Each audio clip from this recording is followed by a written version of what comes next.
இந்த உலகம் என்பது, இந்த பூமியில் மனிதன் வாழ்கிற வாழ்க்கை என்பது நிரந்தரமற்றது. நிரந்தரமான வீடுகளில் குடியிருப்பது போல அல்ல, கூடாரங்களில் குடியிருப்பது போல என்று ஊமையாக சொல்லும்படியாக இந்த காரியம் நடைபெறுகிறது. மனிதர்கள் எங்கும் நிரந்தரமாக பிறந்தது முதல் வாழ்ந்தோம் என்று சொல்ல முடியாது. அதிகமான மக்கள் இஸ்ரவேல் ஜனங்களின் வாழ்க்கை வரலாற்றை பார்க்கும்போது தலைமுறை தலைமுறையாக அவர்கள் இடம்பெயர்ந்து கொண்டேதான் இருக்கிறார்கள். ஏன் நமது ஆண்டவராகிய இயேசு கிறிஸ்துவும் பிறந்ததிலிருந்து பல இடங்களில் குடியிருந்தார். நம்முடைய பிதாவாகிய தேவனுடைய அன்பும் ஆண்டவராகிய இயேசு கிறிஸ்துவின் கிருபையும் சமாதானமும் உங்கள் அனைவரோடும் கூட என்றென்றைக்கும் இருப்பதாக. தலைப்பு: நான் உன்னை விட்டு விலகுவதும் இல்லை, உன்னை கைவிடுவதும் இல்லை. உபாகமம் 16ஆம் அதிகாரம் 9ஆம் வசனம் முதல் 72ஆம் வசனம் வரை. இஸ்ரவேல் தேசத்தில் அறுவடை அறுக்கிற அந்த நாள் துவங்கி முதல் அறுவடை தொடங்கும் நாளிலிருந்து 7 வாரங்களை எண்ணிக்கொள்ள வேண்டும். 7 முழுமையான வாரங்களை எண்ணிக்கொண்டு அந்த 7 வாரங்கள் முடிந்த அடுத்த நாள் 50வது நாள் கர்த்தருக்கு அறுவடை பண்டிகை கொண்டாட வேண்டும் என்று சொல்லப்பட்டிருக்கிறது. இது கர்த்தருக்கு பயந்து, கர்த்தரை நினைவு கூர்ந்து, கர்த்தரே நமக்கு இந்த ஆசீர்வாதங்களை கொடுத்திருக்கிறார், வயல்களின் விளைச்சல்களை நமக்கு கொடுத்திருக்கிறார், அவரே நம்மை ஆசீர்வதித்திருக்கிறார் என்று சந்தோஷமாய் கர்த்தருக்கு நன்றி செலுத்தும்படியாக அறுவடை திருநாள் கொண்டாடும்படி கர்த்தர் சொல்லி இருக்கிறார். இந்த நாள் சரியாக நாம நிர்ணயிப்பது. அறுவடை காலம் தொடங்கும் போது ஆரம்பித்து அதிலிருந்து 7 வாரங்கள் முடிந்த பின்பு 50வது நாள், இது வாரத்தின் முதல் நாள் துவங்கி அடுத்த 50வது வாரத்தின் முதல் நாள் ஞாயிற்றுக்கிழமை இந்த பண்டிகை கொண்டாடப்படும். இந்த நாளில் கர்த்தருக்கு நன்றி செலுத்தும்படியாக இந்த பண்டிகை கொண்டாடப்படுகிறது. நம்மிடத்தில் வேலை செய்கிற வேலையாட்கள், அந்நியர்கள், லேவியர்கள் மற்றும் திக்கற்றவர்கள், விதவைகள், இப்படிப்பட்டவர்களையும் நினைவு கூர்ந்து அந்த நாளில் நம்முடன் சேர்ந்து நம்முடைய சந்தோஷத்தில் களி கூறும்படியாக கர்த்தர் நியமித்திருக்கிற இடத்தில் சென்று, அதாவது தேவாலயத்தில் திருச்சபையில் சேர்ந்து நாம் கர்த்தருக்கு பலியிட்டு சந்தோஷமாய் விருந்து செய்து சாப்பிட வேண்டும், சந்தோஷமாய் இருக்க வேண்டும் என்று கர்த்தர் சொல்லுகிறார். இதற்கு அடுத்தபடியாக கர்த்தர் கூடார பண்டிகையை ஆசரிக்க வேண்டும் என்று சொல்லி இருக்கிறார். கூடார பண்டிகை என்பது 7 நாட்கள் ஆசரிக்கப்படுவதாகும். இந்த நாளில் கர்த்தரோடு சேர்ந்து கர்த்தருக்கு நாம் பலிகளை இட்டு நம் மத்தியில் இருக்கிற வேலையாட்கள், அந்நியர்கள், திக்கற்றவர்கள், விதவைகள், லேவியர்கள் இவர்களோடு நாம் சந்தோஷமாய் கொண்டாட வேண்டும் இருக்கிறார். 1000 வருட அரசாட்சியில் மாதந்தோறும் பண்டிகை தோறும் என்று வேதத்தில் கொடுக்கப்பட்டிருக்கிறது. கடைசி காலத்தில், அதாவது 1000 வருட அரசாட்சியில் கண்டிப்பாக இந்த பண்டிகை ஆசரிப்புகள் நிறைவேறும். இப்பொழுதும் இந்த நாட்களில் கர்த்தரிடத்தில் சேர்ந்து திருச்சபையாக கர்த்தருக்கு ஆராதனை செய்து சந்தோஷமாய் நாம் கொண்டாட வேண்டிய, விருந்து செய்து கொண்டாட வேண்டிய நாட்களாய் இருக்கிறது. இந்த பண்டிகைகளை ஆசரித்தால் வேத கால பண்டிகைகள், கர்த்தர் நமக்கு கொடுத்த கர்த்தரின் பண்டிகைகளை நாம் ஆசரிப்பது நலமாய் இருக்கும். அதனால் தவறு எதுவும் இல்லை. இதில் ஆசரிப்பது மிகவும் நல்லது. இப்படி இந்த பண்டிகைகளை நாம் ஆசரிக்கும் போது கர்த்தர் நம்மில் பிரியமாய் இருப்பார். இந்த கூடார பண்டிகை, இந்த பண்டிகைகள் என்பது ஒன்று கூடி சந்தோஷமாய் இருப்பதற்கு மட்டுமல்ல, ஒவ்வொரு பண்டிகைகளும் ஒவ்வொரு வித காரியத்தை, கர்த்தருடைய செயல்களை குறிப்பதாக இருக்கிறது. கர்த்தர் 7 பண்டிகைகளை இஸ்ரவேலருக்கு கொண்டாடும்படி சொன்னார். அந்த 7 பண்டிகைகளும் கர்த்தர் இந்த பூமியில் செய்கிற 7 முக்கியமான காரியங்களை குறிப்பதாக இருக்கிறது.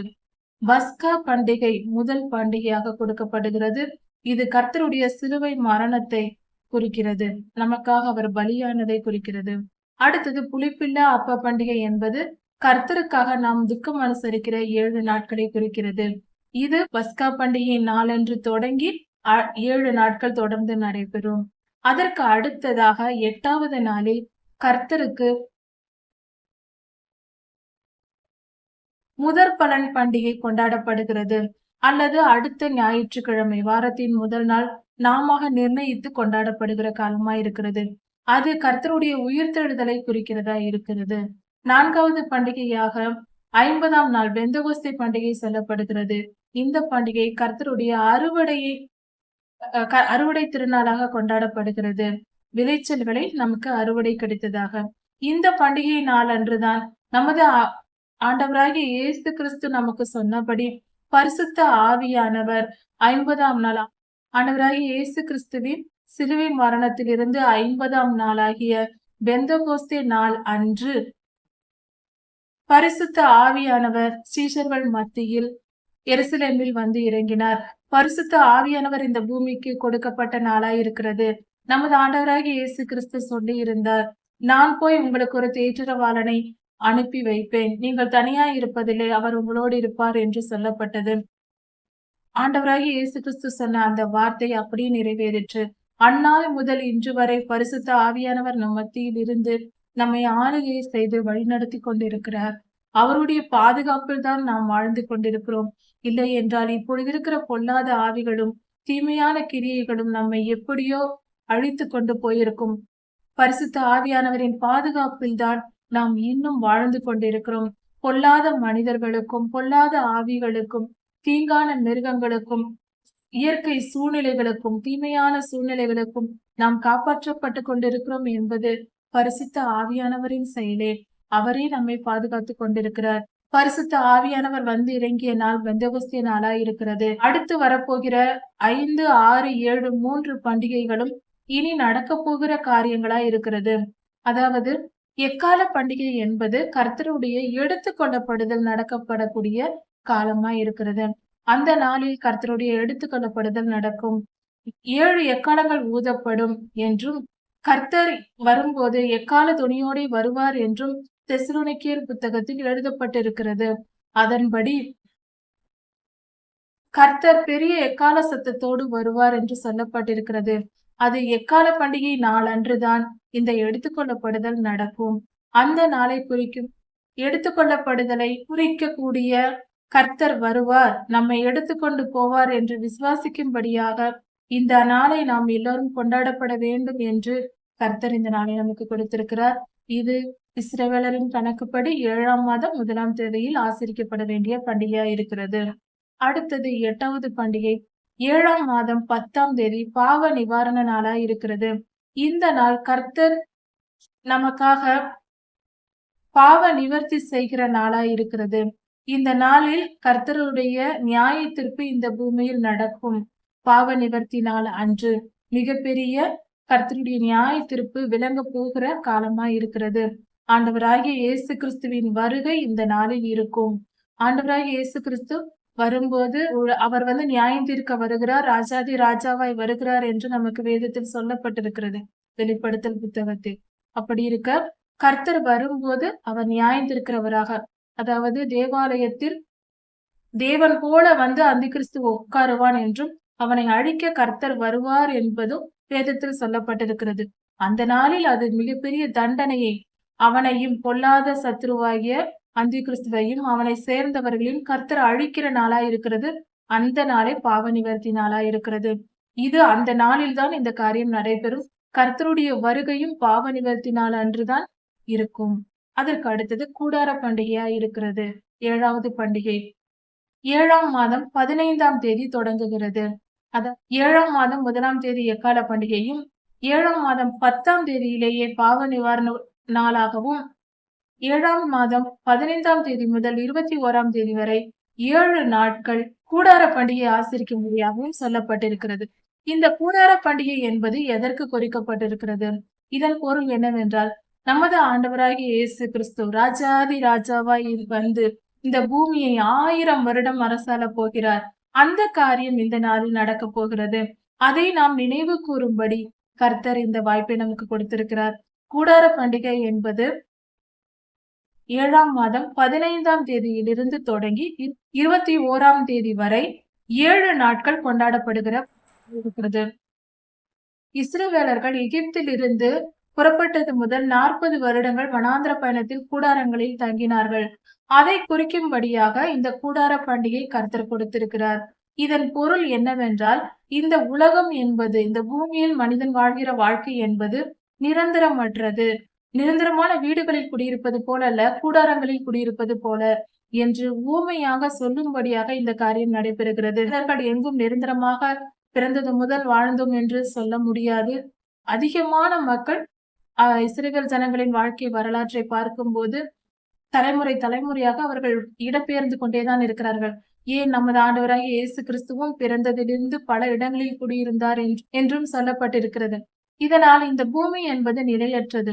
1000 வருட அரசாட்சி கூட 1000 வருடங்கள் மட்டும்தான் இருக்க போகிறது. இது நிரந்தரமானதல்ல. பரலோக ராஜ்யமே கர்த்தருக்கும் கர்த்தருடைய பிள்ளைக்கும் நிரந்தரமானது. பரலோகமே நம்முடைய சொந்த வீடு.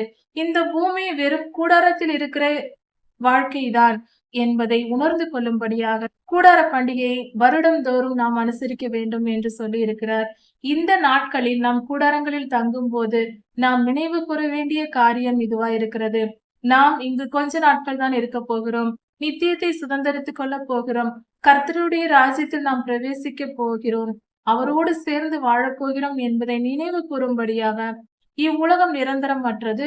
இவ்வுலக இன்பங்களும் இவ்வுலக ஆசீர்வாதங்களையும் நாம் தேடி ஓடக்கூடாது. இது நிரந்தரமற்றது என்பதை புரிந்து வாழும்படியாக அர்த்தமுள்ளதாக இந்த கூடார பண்டிகை கொடுக்கப்பட்டிருக்கிறது.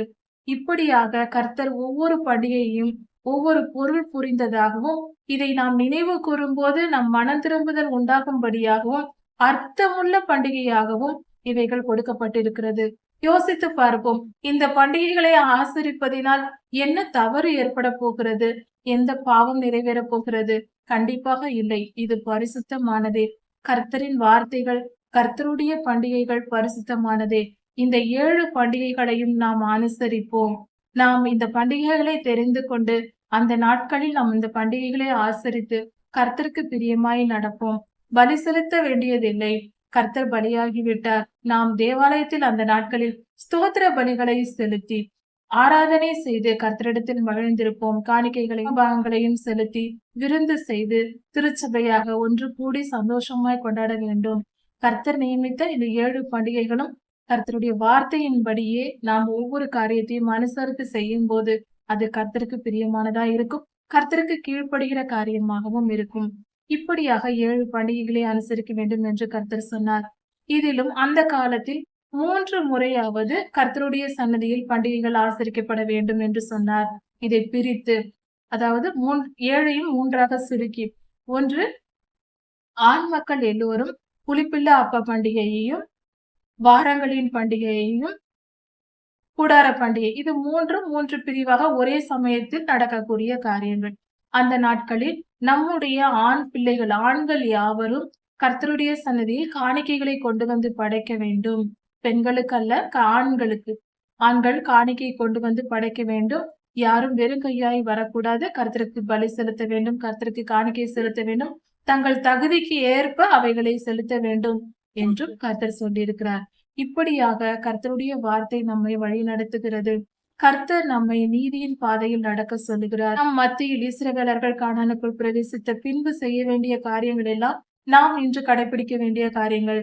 நம்முடைய மத்திய திருச்சபையில் நமக்கென்று இப்பொழுது ஆயிரக்கணக்கான மக்கள் நம் திருச்சபையில் இருக்கிறார்கள் என்றால் 10 பேருக்கு ஒரு தலைவராகவும் 100 பேருக்கு ஒரு தலைவராகவும் ஏற்படுத்தி நம்முடைய பிரச்சனைகளை அவர்களிடத்தில் சொல்ல வேண்டும்.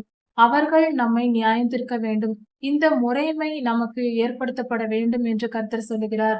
அப்படி நியாயம் தீர்க்கிற தகுதியில் இருக்கிற தலைவர்கள் யாராயிருந்தாலும் அவர்கள் முகதாட்சண்யம் பார்க்க கூடாது. பெரியவர் சிறியவர் என்று பார்க்காமல் நீதியாய் நியாயத்தை செய்ய வேண்டும். அவர்கள் குடும்பங்களில் ஏற்படுகிற பிரச்சனைகளை தீர்க்க வேண்டும். அது மட்டும் அல்ல,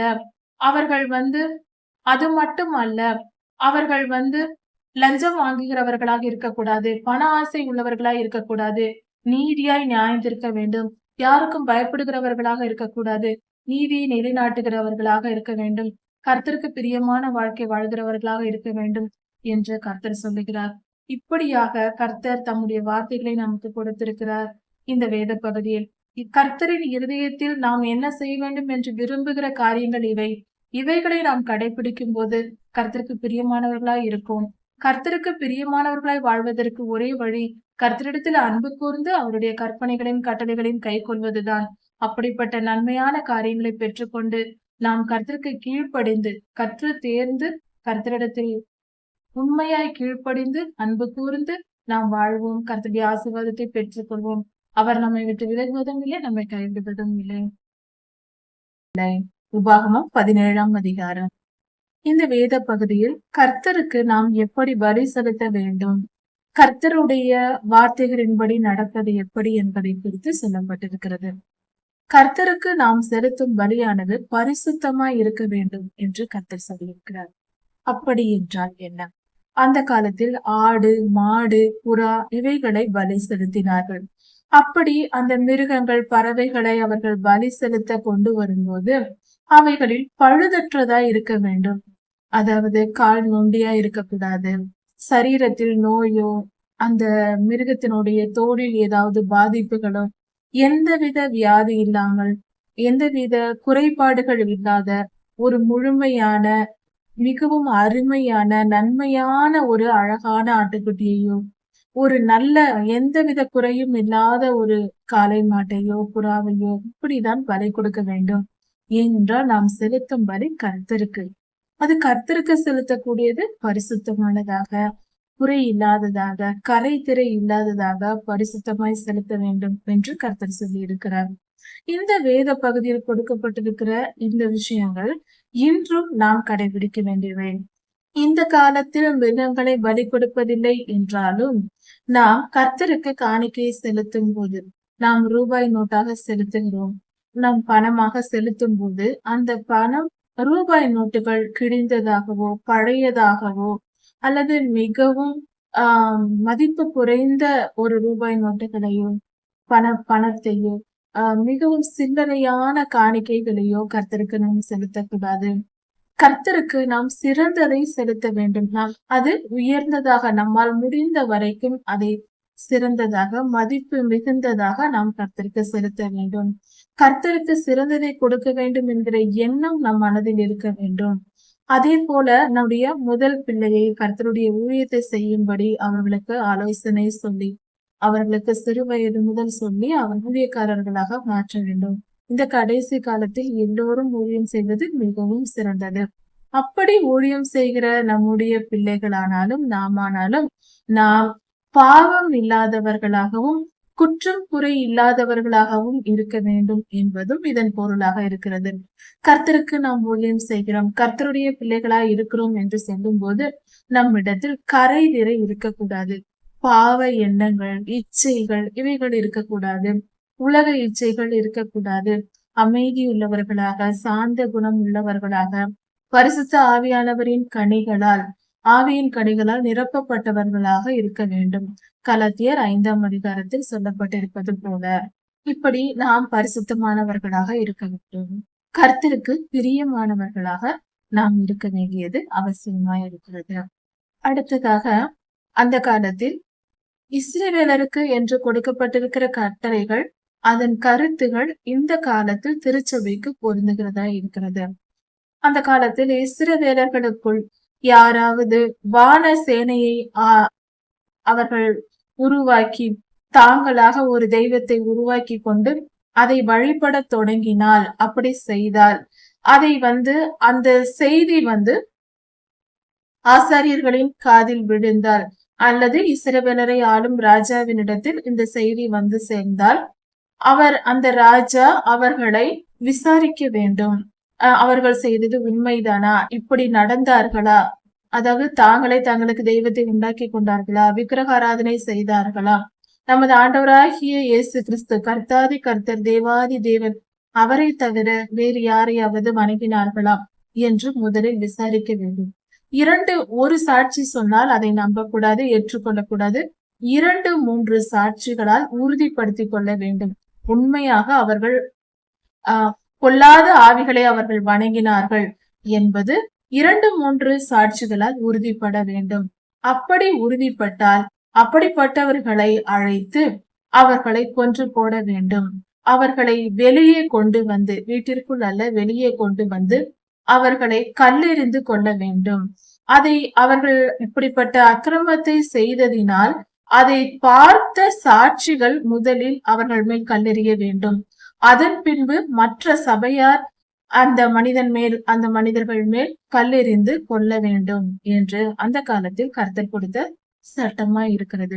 இப்படியாக அக்கிரமத்தை இஸ்ரவேலர் மத்தியில் நீக்கி போட வேண்டும் என்று கர்த்தர் சொல்லி இருக்கிறார்.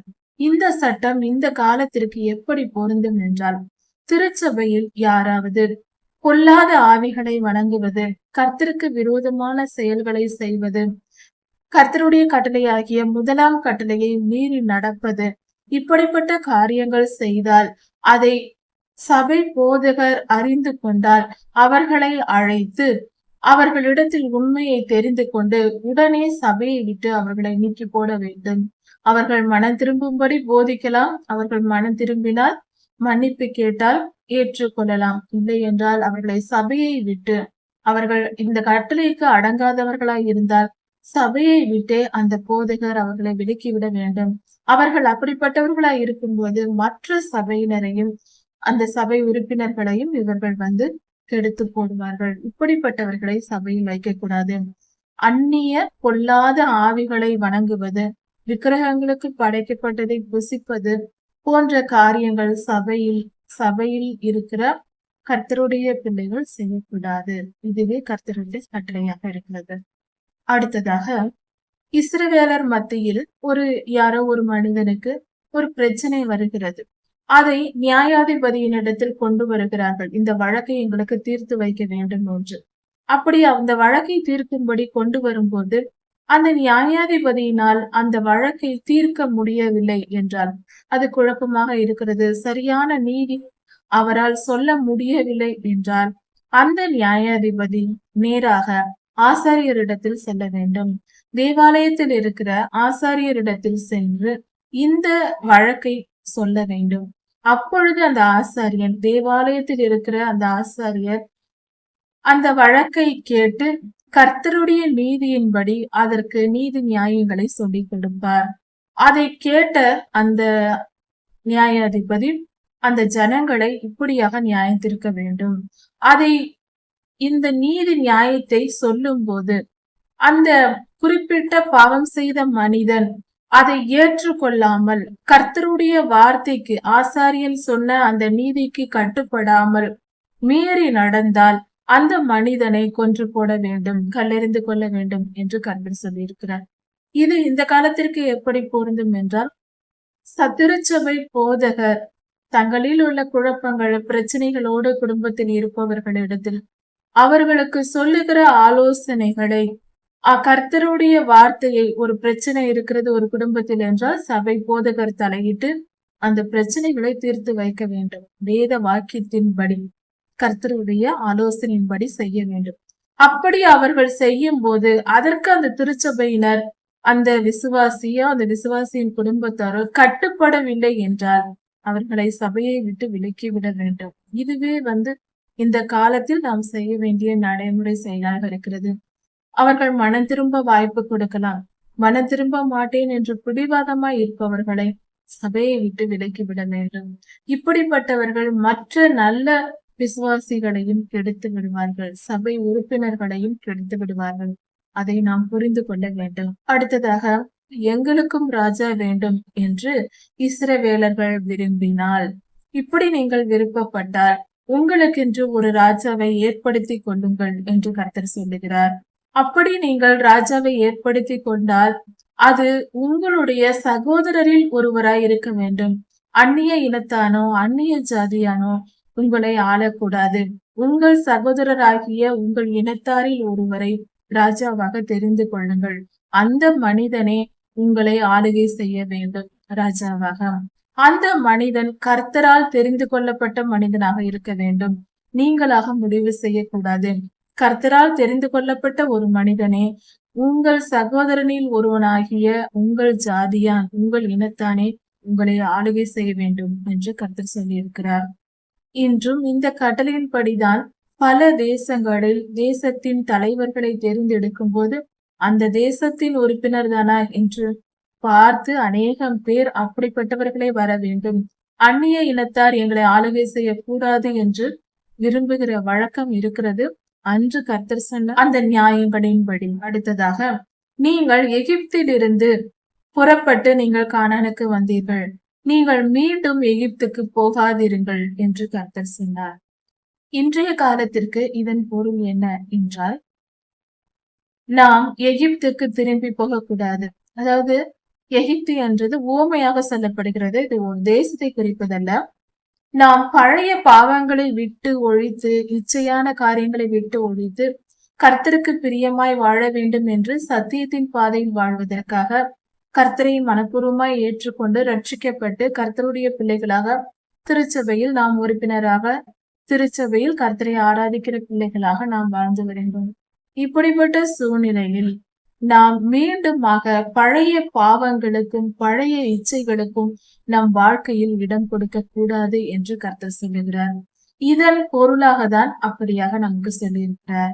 பழைய பாவங்கள், பழைய சுபாவங்கள், நம்மளுடைய பழைய கோபங்கள், மற்றவர்களை பகைக்கிற குணங்கள், கலத்தியர் 5ஆம் அதிகாரத்தில் சொல்லப்பட்டிருக்கிற மாம்சத்தின் கிரியைகள் எதுவும் மீண்டும் நமக்குள் வராதபடிக்கு நம்மை காத்துக்கொள்ள வேண்டும். ஆவியின் கனிகளால் நாம் நிரப்பப்பட்டிருக்க வேண்டும். நம்முடைய சுபாவம் பரிசுத்தமாய் இருக்க வேண்டும். அதுவே மீண்டும் எகிப்துக்கு செல்லாமல் இருப்பது. இச்சைக்கு இடம் கொடுக்காமலும் பாவத்துக்கு இடம் கொடுக்காமலும் நாம் இருக்க வேண்டும். சங்கீதம் 1ஆம் அதிகாரத்தில் சொல்லப்பட்டிருக்கிறது போல இரவும் பகலும் கர்த்தருடைய வேதத்தில் தியானமாய் இருந்து ஆவியின் கனிகளால் நாம் நிரப்பப்பட்டு பரிசுத்த வாழ்க்கை வாழ்கிறவர்களாக நாம் வாழ வேண்டும் என்பதையே இதன் பொருளாக கொடுக்கப்பட்டிருக்கிறது. அடுத்தது, இஸ்ரேல் தேசத்தில் ராஜாவாக இருக்கிற எந்த ஒரு ராஜாவா இருந்தாலும் தனக்கென்று சொத்து சுகங்களை சேர்த்து வைத்து அநேகம் குதிரைகளை சேர்க்கும்படியாக மீண்டும் எகிப்துக்கு செல்லக்கூடாது. அநேகம் பொன் வெள்ளி போன்றவற்றை சேர்க்கும்படியாக தன்னுடைய வாழ்க்கையை நினைக்க கூடாது என்று கர்த்தர் சொல்லுகிறார். ராஜா தன்னுடைய செல்வத்தை சேர்த்து கொள்வதற்காக சட்டங்களை இயற்றி பயன்படுத்தக்கூடாது. தனக்கென்று அதிக சொத்துக்களை சேர்க்காத, பொன்னும் வெள்ளியும் குதிரைகளும் போன்ற காரியங்களை சேர்க்க நினைக்காத ராஜாவாக இருக்க வேண்டும் என்று கர்த்தர் சொல்லுகிறார். அப்படி பொன்னும் பொருளும் சேர்த்து கொண்டு தன்னை மேன்மைப்படுத்தி கர்த்தருக்கு விரோதமாக பெருமை பாராட்டுகிற மனுஷனாக இருக்கக்கூடாது. அந்த ராஜா பரிசுத்தமானவனாக, அதாவது தாழ்மையுள்ள இருதயம் உடைய ஒரு நல்ல மனிதராகவும் தேசத்தின் மக்கள் மேல் கரிசனை உள்ள ஒரு ராஜாவாகவும் கர்த்தருக்கு பிரியமானதை மட்டும் செய்கிற மனிதனாக இருக்க வேண்டும். இதுவே கர்த்தருடைய சித்தமா இருக்கிறது. அப்படிப்பட்ட ராஜா தான் உங்களை ஆளுகை செய்ய வேண்டும் என்று கர்த்தர் சொல்லி இருக்கிறார். அது மட்டும் அல்லாமல் இஸ்ரவேலின் ராஜா அந்த காலத்தில் வாழ்கிற ஆசாரியரிடத்தில் சென்று ஆசாரியனிடத்தில் அந்த நியாய பிரமாண புஸ்தகத்தின் ஒரு பிரதியை வாங்கி கொண்டு அதை வாங்கி எழுதி கொள்ள வேண்டும், பிரதி எடுத்துக் கொள்ள வேண்டும். நியாயப்பிரமாண புஸ்தகத்தை பிரதி எடுத்துக்கொண்டு அதை தினந்தோறும் வாசித்து அதன்படி, அதாவது ஆளுகை செய்ய வேண்டும். தன் தேசத்தை கர்த்தருடைய வார்த்தையின்படி ஆளுகை செய்ய வேண்டும் என்று சொல்லி இருக்கிறார். அதாவது இந்த காலத்தில் பார்த்தால் வேதாகமம், பரிசுத்த வேதாகமத்தை தினந்தோறும் வாசித்து நன்கு கற்றறிந்து வேதாகமம் முழுவதையும் நன்கு படித்து அறிந்து அதன் சாராம்சத்தை புரிந்து கொண்டு தேவ சித்தத்தை அறிந்து கொண்டு தேசத்தை ஆளுகை செய்கிற ஒரு நல்ல மனிதனாக ராஜா இருக்க வேண்டும். அப்படி இருக்கும்போது அந்த தேசம் ஆசீர்வதிக்கப்படும், இஸ்ரவேல் தேசம் பாதுகாக்கப்படும், ஆசீர்வதிக்கப்படும் என்று கர்த்தர் சொல்லி இருக்கிறார். இப்படியாக கர்த்தர் இஸ்ரவேலருக்கு கட்டளைகளையும் கற்பனைகளையும் கொடுத்திருக்கிறார். இந்த வேத பகுதியில் சொல்லப்பட்டிருக்கிற இந்த காரியங்களை செய்யும் போது தேசம் சமாதானத்துடனும் சந்தோஷத்துடனும் பாதுகாப்புடனும் இருக்கும் என்று கர்த்தர் சொல்லி இருக்கிறார். உபாகமம் 18ஆம் அதிகாரம்.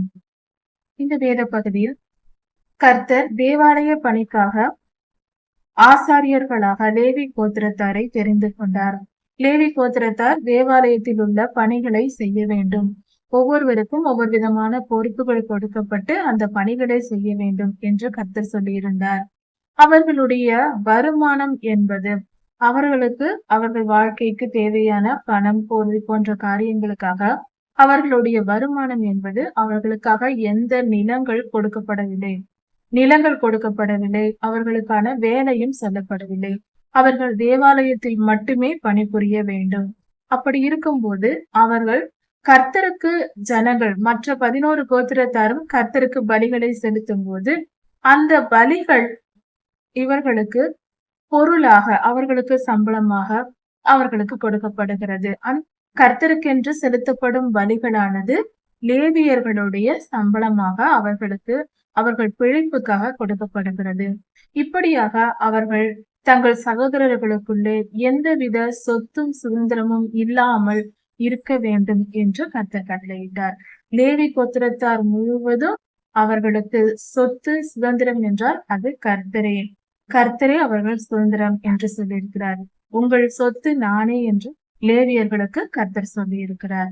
அதன்படி அவர்கள் கர்த்தரை நம்பி இருக்க வேண்டும். ஜனங்கள் கொண்டு வருகிற காணிக்கைகள், பலிகள் போன்ற காரியங்களை அவர்கள் எடுத்துக்கொள்ள வேண்டும். அதை வைத்து அவர்கள் பிழைக்க வேண்டும் என்று கர்த்தர் சொல்லியிருந்தார். இது இந்த காலத்திற்கு எப்படி பொருந்தும் என்றால், கர்த்தர் தருகிற இந்த காலத்தில் பலி செலுத்தும் முறைமைகள் இல்லை. ஆனால் தசம பாகமும் காணிக்கையும் கர்த்தருக்கு செலுத்துகிற வழக்கம் இருக்கிறது. அந்த பணம் பாஸ்டருக்கு, அதாவது சபை போதகருக்கு சென்று சேருகிறது. அடுத்ததாக, இஸ்ரவேலருக்குள் ஒரு 9 விதமான தீமைகள் இருக்கவே கூடாது, அது மிகவும் கர்த்தருக்கு அருவருப்பானது என்று வேதாகமத்தில் கொடுக்கப்பட்டிருக்கிறது. இந்த காரியங்கள் இந்த காலத்தில் வாழ்கிற நமக்கும் பொருந்தும். இந்த 9 காரியங்கள் என்ன என்ன என்பதை குறித்து சற்று ஆராய்ந்து பார்க்கலாம். தங்கள் பிள்ளைகளை தீக்கடக்க பண்ணுதல். அந்த காலத்தில் பெற்ற பிள்ளைகளை ஒரு பாத்தி போல நெருப்பை போட்டு, நிறைய கரி நெருப்புகளை போட்டு அதை எரிய வைத்து அனலாக்கி அந்த நெருப்பு கட்டிகளாக இருக்கும்படி செய்வார்கள். விறகை போட்டு எரித்து அதன் மேல் தங்கள் பிள்ளைகளை நடந்து போக பண்ணுவார்கள். இது ஒரு விதமான வழிபாடாக இருந்தது.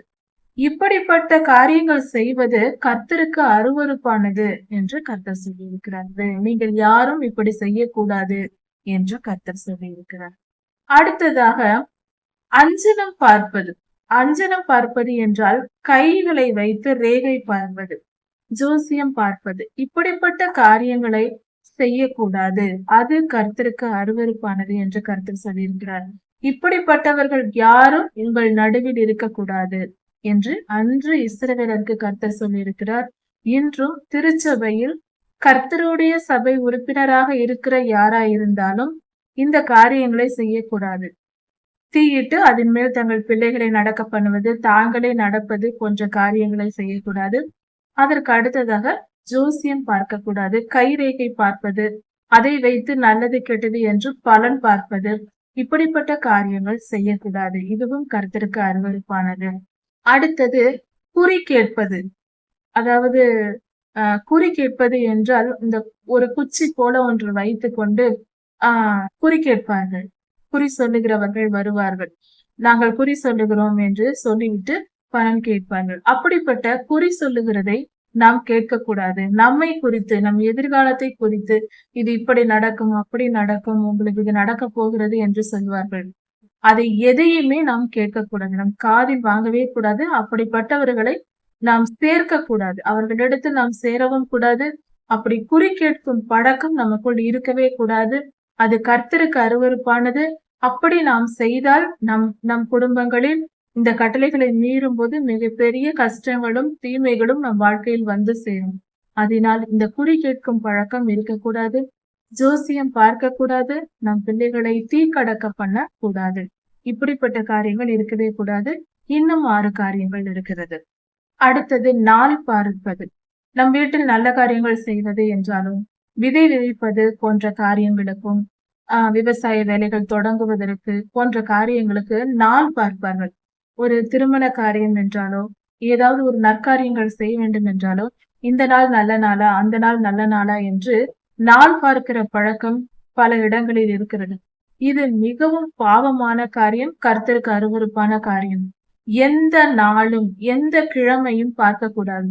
இன்று செவ்வாய்க்கிழமை இதை செய்யக்கூடாது, இந்த சனிக்கிழமை இதை செய்யக்கூடாது, இப்படி நல்ல நாள் இந்த நாள் கெட்ட நாள் என்று நாம் சொல்லவே கூடாது. அப்படி பார்ப்பது, கவனிப்பது மிகவும் பாவம். நம் மனதில் நினைத்து கொண்டு இன்று செவ்வாய்க்கிழமை, இந்த நாளில் நமக்கு திருமணம் நம் வீட்டில் வைக்கக்கூடாது, நல்ல காரியம் செய்யக்கூடாது என்று நம் மனதில் நினைத்தாலே அது பாவம்தான், கர்த்தருக்கு பிரியமில்லாத காரியம். நல்ல நாள் கெட்ட நாள் என்று நாட்களை நாம் சொல்லக்கூடாது. அதை நாம் ஒரு நாளை மேன்மைப்படுத்துவதோ, ஒரு நாளை தீமையான நாள் என்று சொல்வதோ தப்பு. அது மிக மிக பெரிய தவறு, கர்த்தருக்கு அருவருப்பான காரியம். இந்த பாவம் நம் மத்தியில் இருக்கக்கூடாது. திருச்சபையில் இருக்கிற உறுப்பினர்கள் யாரும் இப்படிப்பட்ட காரியங்களை செய்யவே கூடாது. அடுத்தது சூனியம் செய்வது. அதாவது இன்றும் பல இடங்களில் இதை செய்கிறார்கள், பல தேசங்களில் இதை செய்கிறார்கள். ஒருவரை பிடிக்கவில்லை என்றால் மந்திரவாதிகளிடம் சென்று அவர்கள் பெயரை சொல்லி இன்னும் என்னென்னவோ கொடுத்து அதையெல்லாம் வைத்து அந்த நமக்கு ஆகாதவர்களை, நம்முடைய விரோதிகளாக யாரை நினைக்கிறார்களோ அவர்களுக்கு விரோதமாக பொல்லாத ஆவிகளை ஏவி விடுவது, பில்லி சூனியம் செய்வது, இப்படிப்பட்ட காரியங்கள், மந்திரித்து கயிறு போடுவது போன்ற காரியங்கள், இப்படிப்பட்ட காரியங்கள் மிகவும் அருவருப்பானது, கர்த்தருக்கு பிரியமில்லாத காரியம். இப்படிப்பட்ட பாவம் செய்யும் போது நமக்கு மிகப்பெரிய ஆபத்துகள் வந்து நேரிடும். கர்த்தர் அருவருக்கிற காரியம் இது. இதையெல்லாம் நினைத்து கூட பார்க்க கூடாது. இது மகா பாவம் என்று கர்த்தர் சொல்லியிருக்கிறார். அதே போல நம்முடைய திருச்சபையில் மந்திரவாதிகள் யாரும் இருக்கக்கூடாது. கர்த்தருடைய பிள்ளைகள் இருக்கிற எந்த இடத்திலும் கர்த்தருடைய பிள்ளைகள் தங்கள் சமுதாயத்தில் மந்திரவாதிகளை வைத்துக் கொள்ளக்கூடாது. திருச்சபையில் இருப்பவர்கள் மந்திரவாதிகளிடத்தில் செல்லுகிறவர்களாகவும் இருக்கக்கூடாது.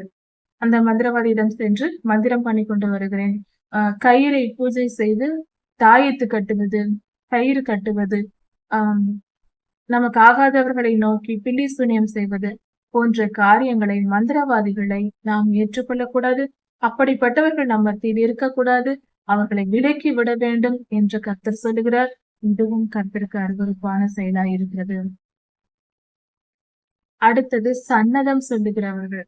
சில விதமான மந்திரங்களை சொல்லிக் கொண்டு இருப்பார்கள், புரியாத காரியங்களை சொல்லிக் கொண்டிருப்பார்கள். சன்னதம் சொல்லுவது, மந்திரம் செய்கிறவர்கள் செய்கிற அந்த சொல்லுகிற மந்திரங்கள், அந்த சன்னதம் சொல்லுதல் போன்ற காரியங்கள் இருக்கிறது.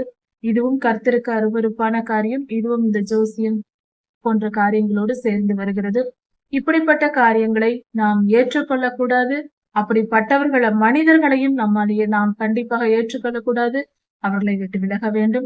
நம் மத்தியில் இராதபடிக்கும், அவர்களிடம் பேசி பழகாதபடிக்கும் நாமே காத்துக் கொள்ள வேண்டும். இது கர்த்தருக்கு மிகவும் அருவருப்பானது. அவர் அப்படிப்பட்டவர்களோடு நாம் சேர்ந்திருந்தாலோ, அவர்களை ஏற்றுக்கொண்டாலோ நமக்கு பலவிதமான தீமைகளும் உயிரிழப்புகளும் கூட நேரிடலாம். மிகவும் பயங்கரமான பாவமாய் இருக்கிறது. தயவு செய்து இப்படிப்பட்டவர்களை விட்டு விலகுங்கள். அப்படிப்பட்ட காரியங்களை செய்யவே கூடாது, கண்டிப்பாக செய்யக்கூடாது. மாய வித்தை செய்கிறவர்கள், மேஜிக் என்று சொல்லுவாங்க, சினிமா, டிவி போன்ற காரியங்களில் மேஜிக் செய்வார்கள். அப்படிப்பட்ட காரியங்களை நாம் பார்க்கவே கூடாது. அப்படிப்பட்டவர்களோடு சேர்ந்து இருக்கக்கூடாது, பேசக்கூடாது, பழகக்கூடாது. அதை ஏற்றுக்கொள்ளவும் கூடாது. மந்திரவாத செயல்களை பார்க்க கூடாது. அப்படிப்பட்ட விஷயங்களை பேசி கேட்டு கொண்டு இருக்கக்கூடாது, பேசிக்கொண்டு இருக்கவே கூடாது. இந்த காரியங்கள் எல்லாமே பொல்லாத ஆவிகள் நம் வாழ்க்கையில் வருவதற்கான வழிகளாய் இருக்கிறது. அதனால்தான் கர்த்தர் இப்படிப்பட்ட காரியங்கள் எனக்கு அருவருப்பானது, செய்யாதீர்கள் என்று சொல்லுகிறார். இந்த 9 காரியங்களுமே கர்த்தருக்கு விரோதமான செயல், பொல்லாத ஆவிகளை நம் வாழ்க்கையில் கொண்டு வருகிற செயல். அதனால் மகா பெரிய நியாய தீர்ப்புகளும், வியாதிகளும், கொள்ளை நோய்களும், பட்டயமும், பிரச்சனைகளும், பலவிதமான துன்பங்களும் நம் வாழ்க்கையில் வருவதற்கு வாய்ப்புண்டு. இந்த 9 காரியங்களும் நம் மத்தியில் இருந்தால் உடனே தூக்கி எறிந்துவிட்டு மனம் திரும்புவது நல்லது. கர்த்தருடைய பாவமன்னிப்பை பெற்றுக்கொண்டு நாம் விடுதலை ஆகலாம். தயவு செய்து இப்படிப்பட்ட பாவங்கள் நம் மத்தியில் இருந்தால் எடுத்து விட வேண்டும். நாம் செல்போனில் பார்த்து கொண்டிருக்கும் போது ஏதாவது மேஜிக் ஷோ காட்டுவார்கள், மேஜிக் வரும், டிவி ப்ரோக்ராம்களில் வரும். அப்படிப்பட்ட நிலையில் நாம் அதை உடனே மாற்றி விட வேண்டும். அதை கவனிக்க கூட கூடாது, ஒரு துளியும் அதை ரசிக்க கூடாது. அப்படி செய்தால் அதன் மூலமாக பொல்லாத ஆவிகளின் தாக்குதல் நமக்கு வரும். தீமையான காரியங்கள் நம் வாழ்க்கையில் வருவதற்கு காரணமாகிவிடும். தயவு செய்து அப்படிப்பட்ட பாவத்தை விட்டு விலகுவோம். இது மகா பெரிய பாவம், கர்த்தருக்கு அருவருப்பான செயலாய் இருக்கிறது. அடுத்தது இறந்தவர்களிடத்தில் குறி கேட்பது. இறந்து போனவர்களிடத்தில் குறி கேட்கும் பழக்கம் உண்டு. சிலர் கேட்பார்கள், சில மந்திரம் செய்கிறவர்கள், நாம் உன்னுடைய இறந்து போன தகப்பனாரிடத்திலோ, தாத்தாவின் இடத்திலோ, நம் குடும்பத்தார் யாராவது இறந்திருந்தால் அவர்களுடைய ஆவியின் இடத்தில் போய் குறி கேட்கிறோம், அவர்களிடம் பேசுகிறோம் என்று சொல்லுவார்கள். இப்படிப்பட்ட காரியங்கள் எல்லாம் இருக்கிறது. அப்படிப்பட்ட காரியங்களில் நாம் நுழைந்து போய் பார்க்க கூடாது. அப்படிப்பட்ட குறி கேட்க போகக்கூடாது. நம் வாழ்க்கையில் இப்படிப்பட்ட காரியங்களில் நாம் ஈடுபடவே கூடாது. இறந்தவர்களிடத்தில் குறி கேட்பது என்பது மகா பெரிய பாவம். இதுவும் பொல்லாத ஆவிகளின் செயலே, மகா பெரிய தீங்குக்கு நாமே வரவழைப்பது போல் ஆகிவிடும். தயவு செய்து இப்படிப்பட்ட காரியங்களை விட்டு விலக வேண்டும். அடுத்ததாக இந்த வேதாகம பகுதியில் உபாகமம் 18ஆம் அதிகாரம் 15ஆம் வசனத்திலும் 18ஆம் வசனத்திலும் நமது ஆண்டவராகிய இயேசு கிறிஸ்து மீண்டும் பிறப்பார் என்ற நற்செய்தியை மோசேயா எழுதி வைத்திருக்கிறார். இந்த இடத்தில் கர்த்தருடைய முதலாம் வருகையை குறித்து பேசப்பட்டிருக்கிறது. அவர் வருவார், அவருடைய வார்த்தையை நீங்கள் கேளுங்கள் என்று பிதாவாகிய தேவன் இங்கு சொல்லியிருக்கிறார் மோசேயா மூலமாக இஸ்ரவேல் ஜனங்களுக்கு. அவர் வருவார், அவர் என் வார்த்தைகளை உங்களுக்கு போதிப்பார், அவர் சொல்லை கேட்டு நடங்கள், அவருக்கு கீழ்ப்படியாமல் அவர் சொல்லை கேட்காதவர்களை நான் விசாரிப்பேன் என்று பிதாவாகிய தேவன் சொல்லியிருக்கிறார். கர்த்தருடைய முதலாம் வருகை குறித்து தீர்க்க தரிசனம் இங்கு சொல்லப்பட்டிருக்கிறது. நாம மகிமைப்படுவதாக. அல்லேலூயா. அடுத்ததாக பொய்யான தீர்க்கதரிசி, கள்ள தீர்க்கதரிசி யார், எப்படி நாம் கண்டுபிடிப்பது? சிலர் தீர்க்க தரிசனம் சொல்வார்கள். உண்மையான தீர்க்கதரிசிகள் இன்றும் இந்த உலகத்தில் உண்டு, பலர் உண்டு. அதிலும் அப்படிப்பட்டவர்களும் சிலர் கெட்ட தீர்க்கதரிசிகள், பொய்யாய் தீர்க்க தரிசனம் சொல்லுகிறவர்களும் உண்டு. இதை எப்படி கண்டுபிடிப்பது என்றால், சொல்லப்பட்ட தீர்க்க தரிசனம் முழுமையாய் நிறைவேறும் பொழுது அது அந்த தீர்க்கதரிசி நல்லவர், சரியாக கர்த்தருடைய வார்த்தையை சொல்லியிருக்கிறார் என்று பொருள். ஒருவேளை அந்த தீர்க்க தரிசனம் நிறைவேறாவிட்டால் அந்த தீர்க்கதரிசி உண்மையான தீர்க்கதரிசி அல்ல, தன் இருதயத்தின் வாஞ்சையாக அந்த மனதில் உள்ளதை எடுத்து சொல்லியிருக்கிறார், கர்த்தருடைய வார்த்தையை சொல்லவில்லை, அந்த தீர்க்கதரிசி பொய் தீர்க்கதரிசி என்று பொருள். இதை தெளிவாய் நாம் புரிந்து கொள்ள வேண்டும். இதில் இன்னொரு ரகசியம் இருக்கிறது. சில தீர்க்க தரிசனங்களுக்கு கால வரைமுறை சொல்ல முடியாது. ஒரு தீர்க்க தரிசனம் சொல்லப்பட்டு அதற்குரிய காலம் என்னவென்று கண்டுபிடிக்க வேண்டும். இது 10 வருடத்தில் நடக்குமா, 1 வருடத்தில் நடக்குமா, 10 மாதத்தில் நடக்குமா, ஒரு நாளில் நடக்குமா? தீர்க்க தரிசனங்கள் இப்படி இருக்கிறது வகை. அது குறிப்பிட்ட காலத்திற்குள் நடக்க வேண்டும் என்பதை நாம் நிர்ணயிக்க முடியாது. கர்த்தர் நியமித்த நாள் வரைக்கும் பொறுமையோடு காத்திருந்து அந்த தீர்க்கதரிசி உண்மையான தீர்க்கதரிசியா இல்லையா என்று கண்டுபிடிக்க வேண்டும். இதை பொறுமையோடு ஆராய்ந்து பார்க்க வேண்டும். உடனே அவசரப்பட்டு யாரையும் கள்ள தீர்க்கதரிசி என்று சொல்லிவிடக்கூடாது. அதே போல நல்ல தீர்க்கதரிசி என்றும் நம்பிவிடக்கூடாது. ஏனென்றால் ஒவ்வொரு தீர்க்க தரிசனத்திற்கும் காலம் உண்டு. அந்த காலம் நிறைவேறிவிட்டதா என்பதை பார்த்து விட்டுதான் இதை முடிவு செய்ய வேண்டும். அதற்கு கொஞ்சம் ஞானமாக செயல்பட வேண்டும். அதை யோசித்து புரிந்து கொண்டு அவர் சொன்ன காலம், அவர் சொன்ன தீர்க்க தரிசனம் இந்த காலத்திற்கு உட்பட்டது என்பதை தெரிந்து கொள்ள வேண்டும். அந்த காலம் மிஞ்சியும் அது நடக்கவில்லை என்றால் அவர் போய் தீர்க்கதரிசி. அந்த காலம் எது என்பதை நாமே சரியாக கண்டுபிடிக்க வேண்டும். அது கர்த்தருடைய கிருபையினால் ஜெபத்தில் நாம் கேட்டு பெற்றுக் கொள்ள வேண்டும்.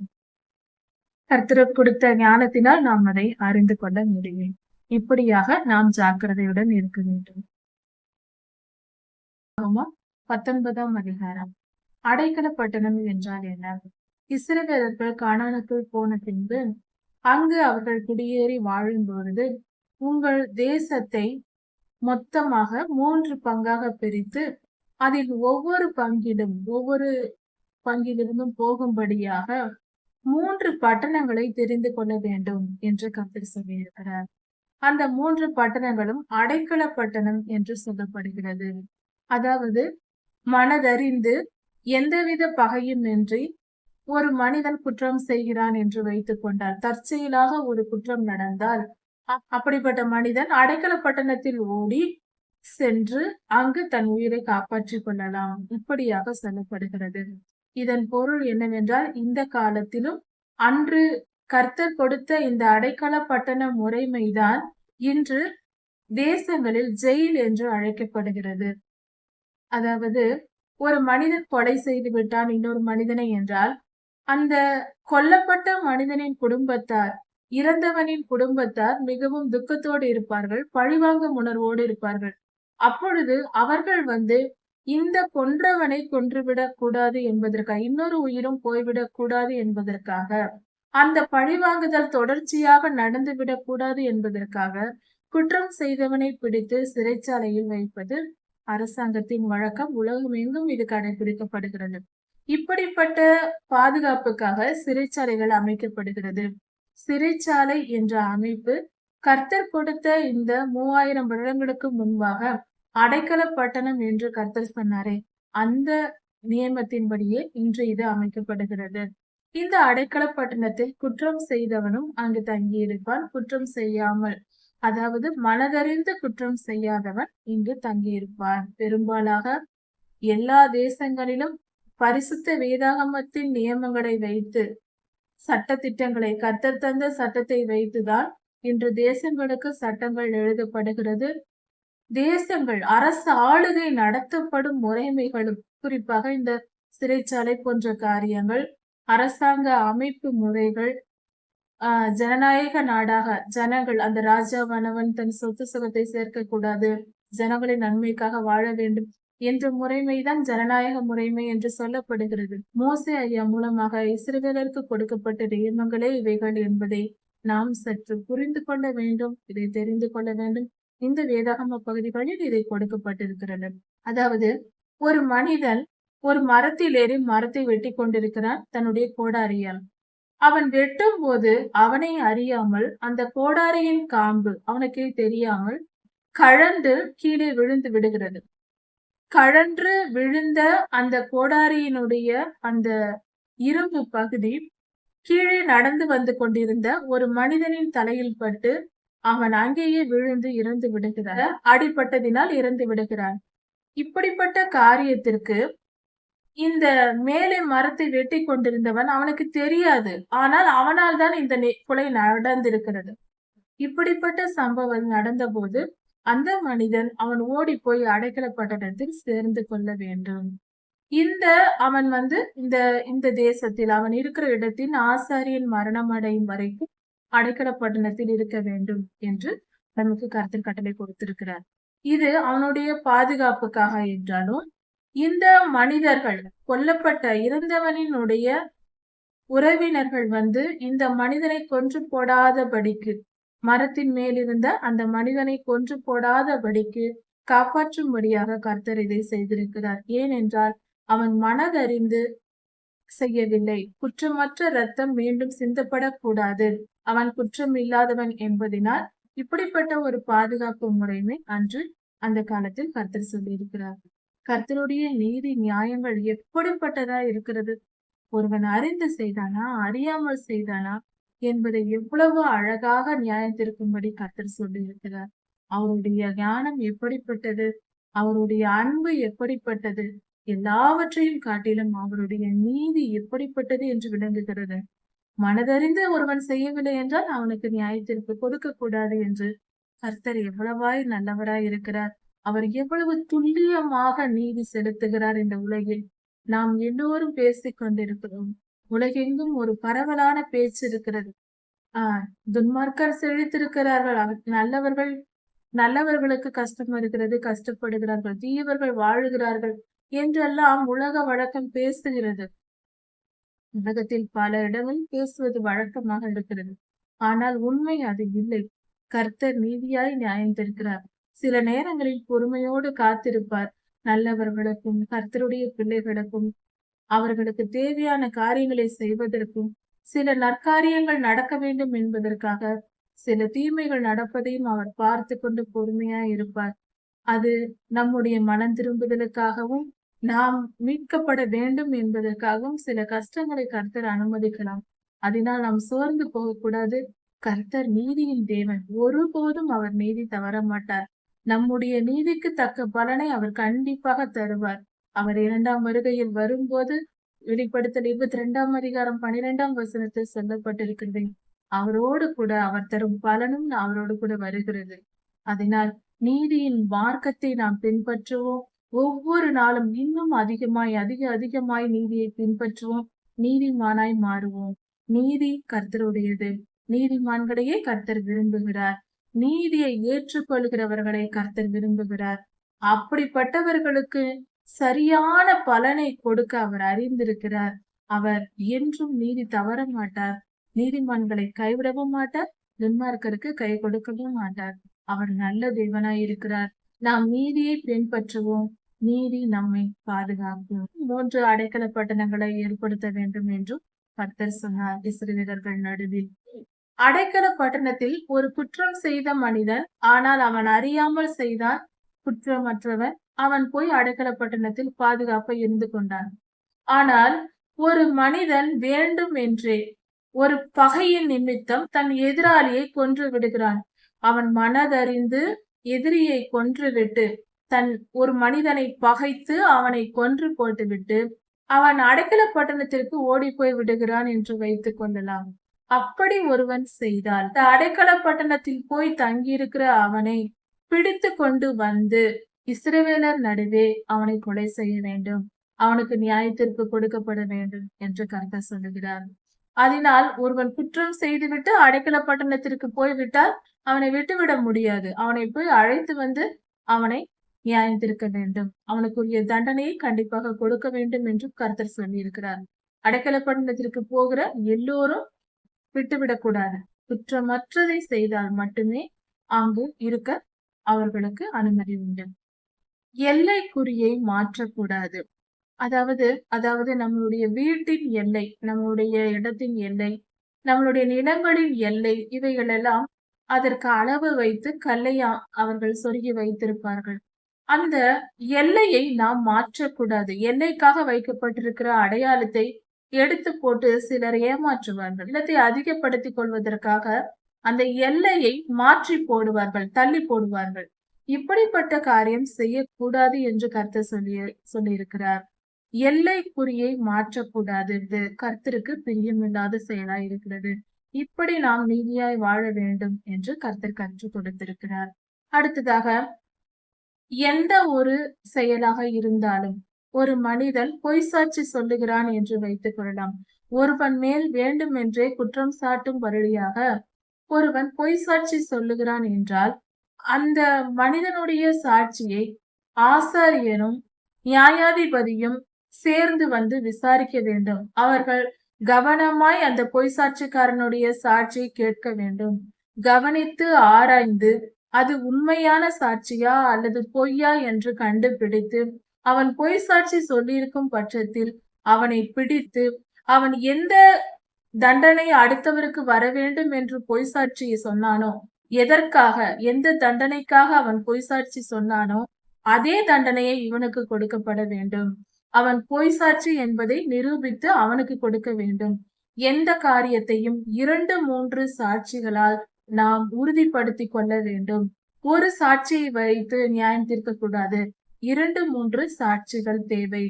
முக்கியமாக ஒருவன் பொய் சாட்சி சொல்லி ஏதாவது ஒரு பாதகத்தை ஒருவருக்கு செய்ய நினைத்தால் அதே தண்டனையை பொய் சாட்சி சொன்னவனுக்கு கொடுக்க வேண்டும் என்பதே கர்த்தருடைய நீதியா இருக்கிறது. எவ்வளவு அருமையான நீதி நியாயங்களை கர்த்தர் நமக்கு கொடுத்திருக்கிறார். இதையெல்லாம் நாம் கேட்டு ஆராய்ந்து வாழும்போது நம் வாழ்க்கையில் குழப்பங்களே இருக்காது.